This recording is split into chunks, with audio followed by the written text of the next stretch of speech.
Solve this system by elimination. Scale the x terms to 5x and negative 5x, so they cancel when we add.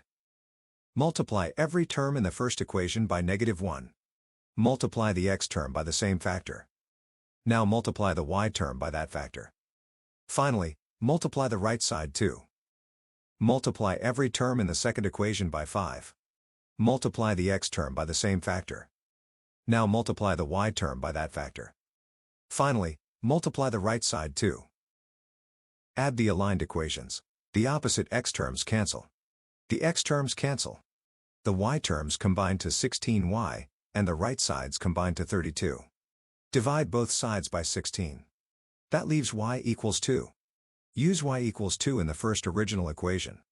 Replace y with 2. The remaining x term equals 20. Divide both sides by 5. X equals 4. The solution is x equals 4 and y equals 2. It makes both original equations true.